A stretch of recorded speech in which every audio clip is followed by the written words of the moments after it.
इस वीडियो में पढ़ेंगे हम लोग limitations of concept of oxidation number.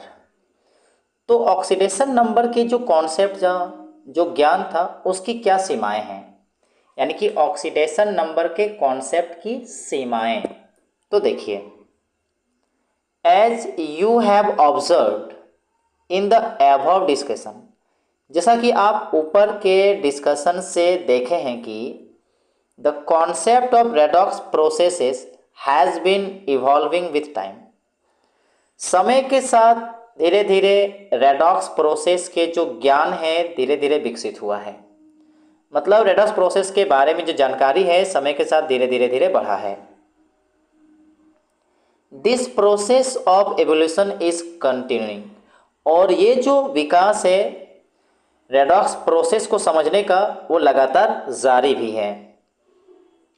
In fact अगर वास्तव में देखा जाए इन रिसेंट पास्ट, मतलब पिछले समय से अगर देखा जाए तो नज़दीक के समय से देखा जाए तो कह सकते हैं the oxidation process is visualize as a decrease in electron density. तो ऑक्सीडेशन प्रोसेस को समझा जाता है इलेक्ट्रॉन डेंसिटी के घटने से, and reduction process as an increase in electron density, और रिडक्शन प्रोसेस को समझा जाता है इलेक्ट्रॉन डेंसिटी के बढ़ने से। अब सवाल ये उठता है कि इलेक्ट्रॉन डेंसिटी कहाँ पर घटेगा और इलेक्ट्रॉन डेंसिटी कहाँ पर बढ़ेगा। तो यहाँ दिया है around the atoms involve in the reaction. तो जो एटम रिएक्शन में भाग ले रहे हैं उसके अराउंड में इलेक्ट्रॉन के बढ़ने की डेंसिटी और उसके अराउंड में इलेक्ट्रॉन घटने की डेंसिटी। अगर भाग ले रहे एटम के अराउंड में इलेक्ट्रॉन डेंसिटी बढ़ रहा है तो वहाँ रिडक्शन हो रहा है, और यदि भाग ले रहे एटम के अराउंड में इलेक्ट्रॉन डेंसिटी घट रहा है तो उसके ऑक्सीडेशन कहेंगे। अब समझेंगे redox reactions and electrode processes. तो रेडॉक्स रिएक्शंस और इलेक्ट्रोड प्रोसेसेस को समझा जाए तो देखिए, the experiment corresponding to reaction 7.15। तो जो रिएक्शन हम लोगों ने 7.15 में जो देखा था कैन ऑल्सो बी ऑब्जर्व। तो उसमें अगर आप देखेंगे तो पाएंगे क्या कि zinc rod is dipped in copper sulphate solution. तो उस रिएक्शन में देखने को मिला था कि जिंक का जो रॉड था उसको कॉपर सल्फेट के सॉल्यूशन में डुबाया गया था। The redox reaction takes place, और वहां जो रिएक्शन हुआ था वो रेडॉक्स रिएक्शन हुआ था। एंड ड्यूरिंग द रिएक्शन, और उस रिएक्शन के दौरान क्या हुआ था, zinc is oxidize to zinc ion. Zinc जो था वो ऑक्सीडाइज होके वो जिंक आयन में चेंज हुआ था।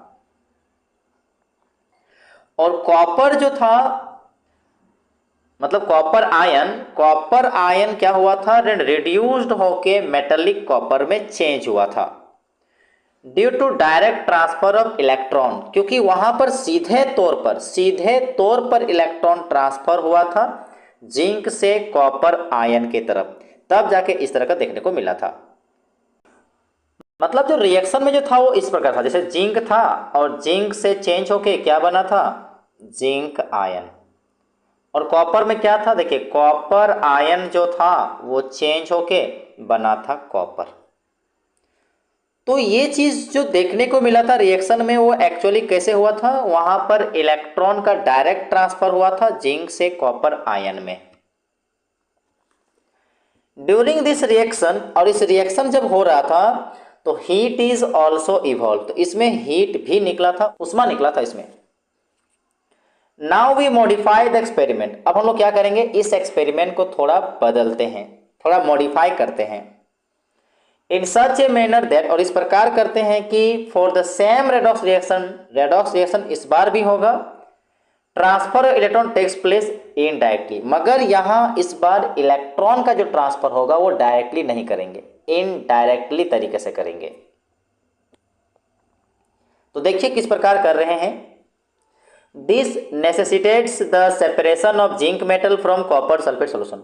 तो इसके लिए जरूरी हो जाता है जिंक मेटल को कॉपर सल्फेट के सॉल्यूशन से अलग करना, मतलब डायरेक्ट रिएक्शन नहीं करना है। अगर डायरेक्ट रिएक्शन कराएंगे तो फिर तो इलेक्ट्रॉन डायरेक्ट ट्रांसफर हो जाएगा। तो जिंक को अलग करना है कॉपर सल्फेट के सॉल्यूशन से, तब जाके इनडायरेक्ट होगा।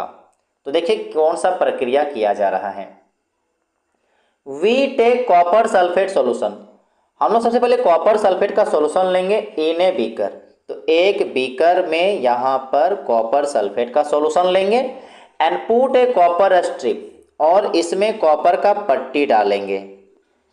तो यहाँ पर देखिए ये है कॉपर का बीकर, इसमें कॉपर सल्फेट का सॉल्यूशन है और ये देखिए कॉपर की पट्टी, ठीक है।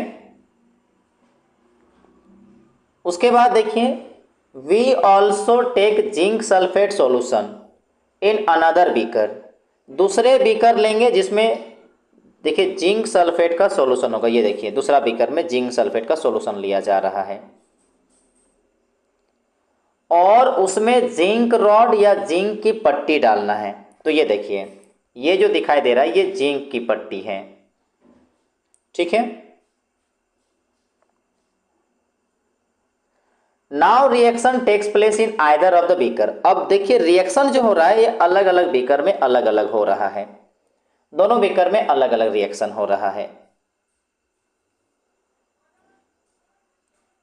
Now reaction takes place in either of the beaker and at the interface of the metal and its salt solution in each beaker both the reduce and oxidize form of the same species are present. अब यहां देखिए solution, तो यहां पर क्या देखने को मिलता है, सेम स्पीसीज का रिड्यूस फॉर्म और ऑक्सीडाइज फॉर्म। तो यहां देखिए ये जिंक और यहां देखिए जिंक आयन बना है। तो यहां पर क्या देख रहे हैं कि जिंक से जो जिंक आयन बना है वो ऑक्सीडाइज फॉर्म में है। तो ये वाला हो गया ऑक्सीडाइज फॉर्म और ये हो गया रिड्यूस फॉर्म। तो एक ही स्पीसीज का दोनों रूप देखने को मिलता है, रिड्यूस फॉर्म भी और ऑक्सीडाइज फॉर्म भी। उसी प्रकार यहां पर भी देखिए मिल रहा है, मतलब उसका रिड्यूस फॉर्म भी और उसका ऑक्सीडाइज फॉर्म भी। तो यहां पर देख सकते हैं, यहां पर ये जो ऑक्सीडाइज फॉर्म जो है वो कॉपर आयन का है और रिड्यूस फॉर्म जो है वो कॉपर है। मतलब दोनों ही बीकर में हमें देखने को मिलता है ऑक्सीडाइज फॉर्म और reduce form.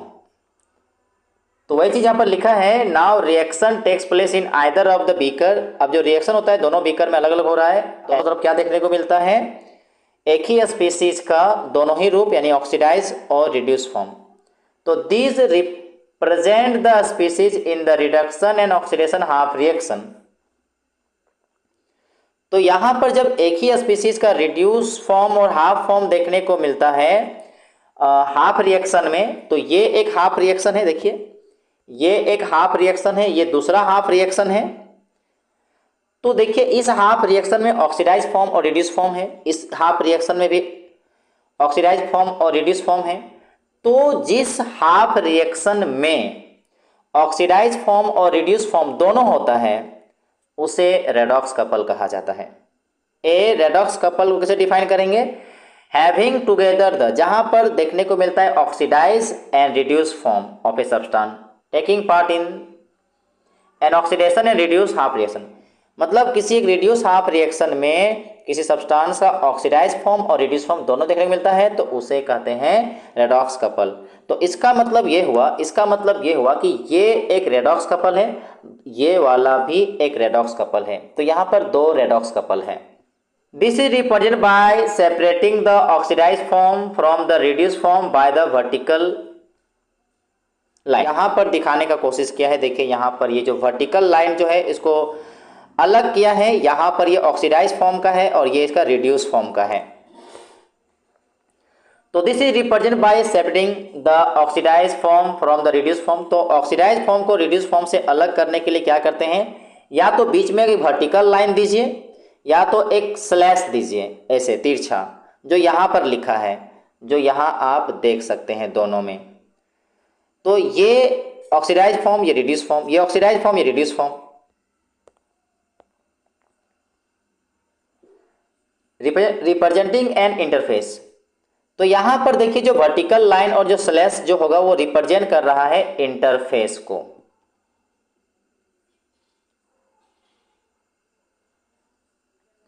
For example in this experiment, तो इस एक्सपेरिमेंट क्या देखते हैं, 2 रेडॉक्स कपल, यहां पर 2 रेडॉक्स कपल हैं जो आपको पहले ही बता रहे थे, ये एक रेडॉक्स कपल और ये दूसरा redox couple.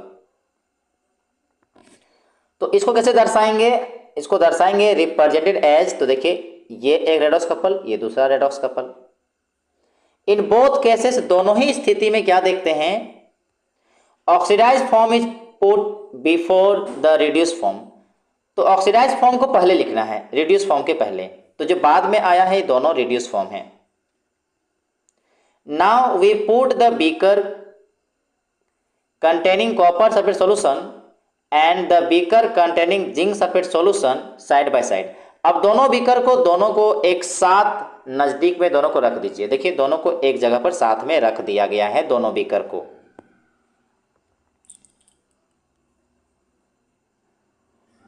We connect solution in, लिखा है we connect solutions in 2 beaker by a salt bridge. देखिए अब दोनों बीकर को बीच में देखिए साल्ट ब्रिज से कनेक्ट कर दिया गया है। जो यू ट्यूब, यू के आकार का ट्यूब है, कंटेनिंग ए सॉल्यूशन, और उस ट्यूब के अंदर एक सॉल्यूशन है जो पोटेशियम क्लोराइड या अमोनियम नाइट्रेट का है, यूजुअली सॉलिडिफाइड, और जिसको प्राय सॉलिड किया गया है बॉइलिंग करके एगर एगर मिला के, और फिर बाद में उसको क्या किया है, later cooling to a jelly like substance, और ठंडा करके जेली जैसा बनाया गया है। वही चीज इसके अंदर है।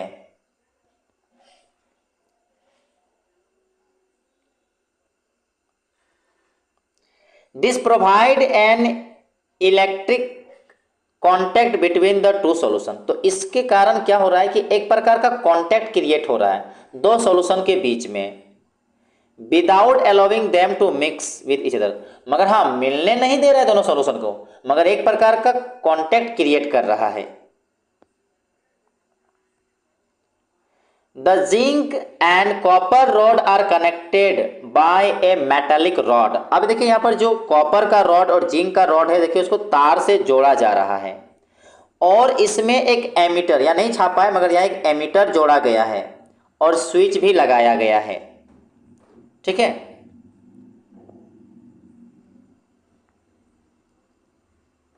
The setup is shown in figure 7.3। तो इस सेटअप को आप यहाँ पर 7.3 में देख सकते हैं। इसको कहा जाता है, is known as Daniell cell. When the switch is in off position, जब ये ऑफ में रहता है switch, no reaction takes place in either of the beaker. तो दोनों में किसी प्रकार का कोई रिएक्शन नहीं होता है जब स्विच नहीं दिया होता है। No reaction takes place in either of the beaker and no current flows through the metallic wire. और इससे, इस तार से होके कोई करंट नहीं जाता है जब स्विच नहीं दिया जाता है।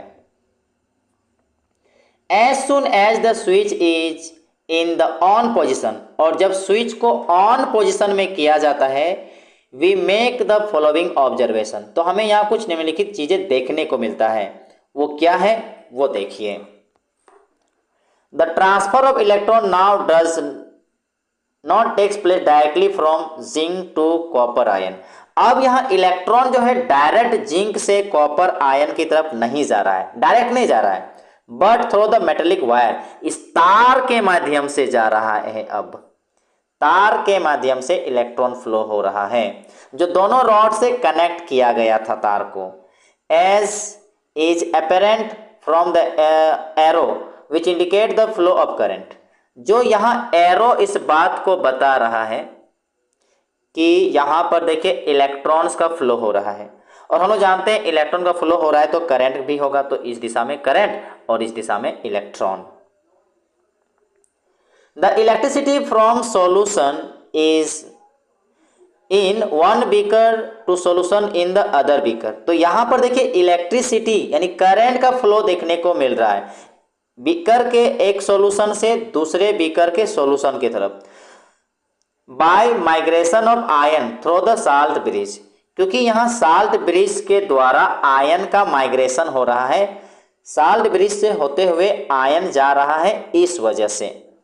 तो यहाँ पर लिखा है the electricity from solution in one beaker to solution in the other beaker flow by migration of ion through the salt bridge. We know that flow of current is possible only if there is a potential difference between the copper and zinc rod. देखिए यहाँ पर अगर current जा रहा है तो हम लोग जानते हैं कि करंट का फ्लो तभी होता है जब दोनों रॉड में पोटेंशियल का डिफरेंस हो। इसका पोटेंशियल और इसका पोटेंशियल जब भिन्न होगा, अलग होगा, डिफरेंट होगा, तब जाके करंट का फ्लो होता है। तो इसका मतलब जो जिंक का और जो कॉपर का जो रॉड है उसके बीच में पोटेंशियल डिफरेंस होगा। और यहाँ पर जो जिंक और कॉपर जो रॉड लिया गया है उन्हें हम लोग यहाँ इलेक्ट्रोड कहेंगे। तो यहाँ पर मेन वजह इलेक्ट्रॉन का फ्लो होने का पीछे कारण है कि इस इलेक्ट्रोड में पोटेंशियल का डिफरेंस है।